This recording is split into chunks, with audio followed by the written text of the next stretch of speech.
are here at the ACLAN Sports Skills Factory Facebook page for another edition of our webcast. And today we are celebrating Father's Day. This is a Father's Day edition or special. And ngayon kasama natin siyempre ating sports director na si Renren Ritualo. Daddy Renren! Happy Father's Day! Happy Father's Day din sa iyo, Migs. Happy Father's Day sa lahat ng mga tatay at mga magiging tatay. Ngayon ko na, siyempre, three-time champion, multiple-time MVP from the Ateneo Blue Eagles, THIRDY Ravenas.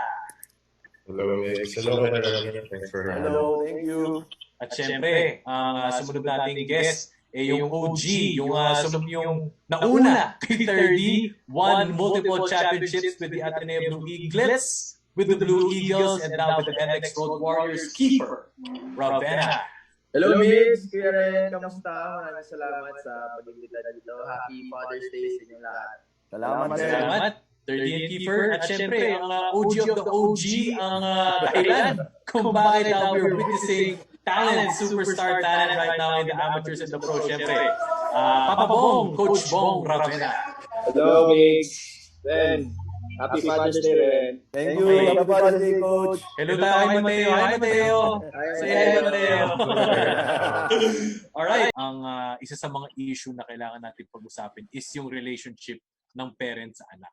Hindi naman lahat. It's not always rainbows and butterflies when you have that relationship. Most of the time, merong may mga iba't ibang relationship. Pwedeng yung anak na pipilitan or yung baby, yung dad, yung anak hindi nagre-respond sa dad.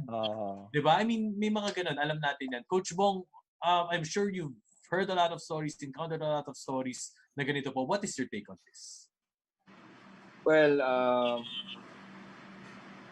silang dalawa, ano naman yan sa advice eh. Lagi naman yan eh. Baka nagsasawa na nga yan sa akin sa alam mo yun, advice. But na-learn ko to kay Coach Jamike na may coach siya dun eh. Na lagi ko sinasabi sa kanila na listen to the whispers so you won't hear the scream. Alam mo yun?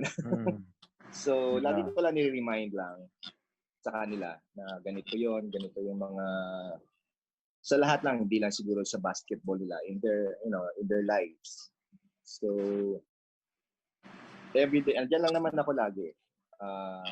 Advice, lahat yan. Sa buhay, paano i-handle yung ganitong situation. So, andyan lang ako. Ikaw rin, anong take mo doon? I mean, you know what I mean, di ba? Napag-usapan na rin natin to. But how do we address that between this dilemma sometimes? Well, syempre, yung relationship, sobrang important yan. Of course, hindi mawawala yung father and son relationship. Of course, pag ikaw, like Coach Bong, as a coach also, minsan nagiging coach ka na rin. Pero syempre, yung trust, na-build na yun since bata. So, and the respect. So, hindi mo na kailangan i-earn. It's there already. It's instilled. So, no choice yung mga anak just to listen.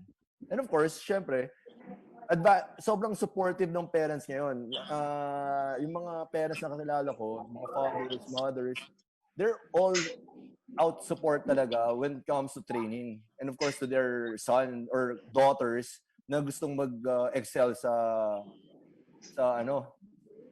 sport nila. So, they're all supportive. Yung trend ngayon kasi talagang lahat ng parents ngayon supportive eh. So, minsan, nagka-catch up din talaga. Kasi of course, they're all successful also in their own rights. So, yung discipline, it's still there. So, I'm sure, Coach Bong also can relate to me na parang yung ibang parents din, natututo na rin sa iba na yung kung anong dapat sabihin sa parents. Tapos pag, kunyari, hindi mo dapat pinipilit. I'm sure these guys hindi pinilit ni Coach Bong maglaro ng basketball. Like they said earlier, me also, I was exposed. So it was easy for me to love the game of basketball. Kasi when I was playing basketball, I was having fun. And both of them also, even Coach Bong also, I'm sure, hindi yan pinilit. Kasi I read yung story niyan. He was playing football and volleyball at first. Then when he picked up that basketball, yun na. Naging superstar na sa UE. So, yun talaga eh. Hindi... Star lang. like Coach Bong said, support ka lang. Andun ka lang lagi. You're always there. Kasi tumatapang sila doon.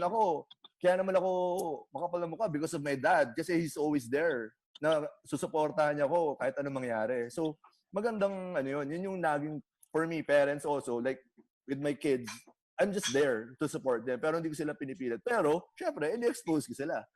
Diba? So, para kay Thirdy and Kiefer, baka uncommon story to na of course you're known to be in basketball, but was there ever a time in your childhood that you picked up any other sport like football, volleyball? Kiefer? Ako wala talaga. Basketball. Basketball talaga ever since. And siguro to touch the topic previous to this siguro. It helps na yung relationship nyo na with your dads is yung talagang very transparent kayo. Kung ayaw mo maglaro ng basketball or whatever sport, pwede mo sabihin sa dad mo and your dad will be okay with it na suporta pa rin. But ako siguro, as the saying goes, it takes two to tango. And, my mom has just also done, equal shares also pagdating sa careers namin ni Thirdy and of course ni Danny.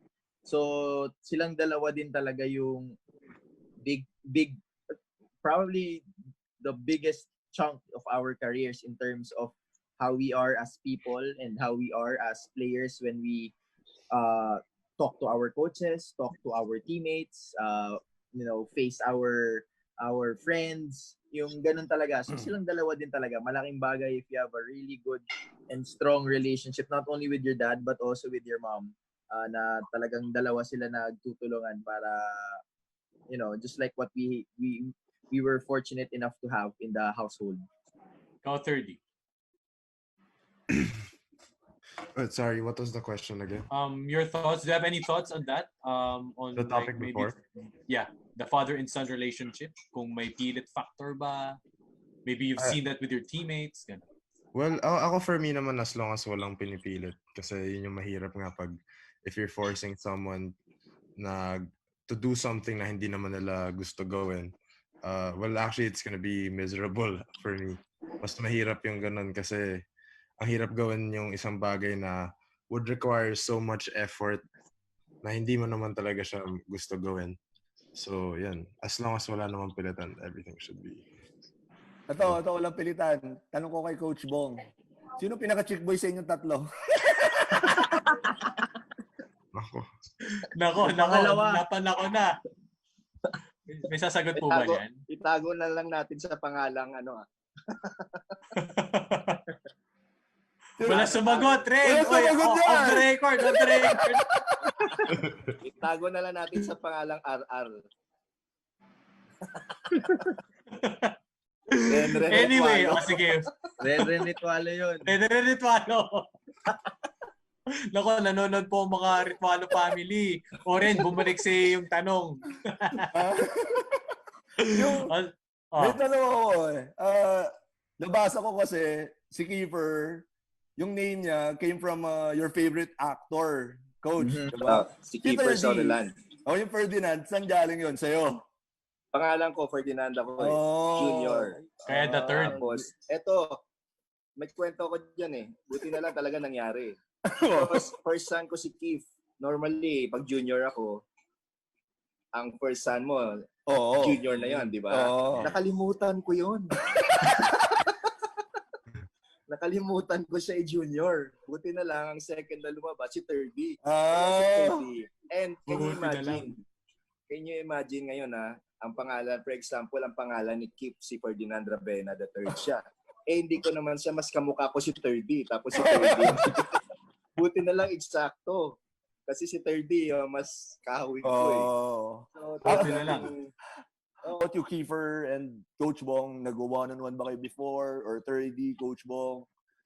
I know Thirdy and Kiefer, nag-one-on-one sila, but your dad, against your dads. Dumaan sa one-on-one yan. Pumutok pa kilay ni Papa dyan. Si Thirdy nga, pumutok na yung kilay ko dyan, kaka-one-on-one namin. Imbis na tulungan ako, pinagtawanan nila ako na. Pinagtawanan nila Ahmed, Kuya Ren. Talaga? Na-practice ng talking text.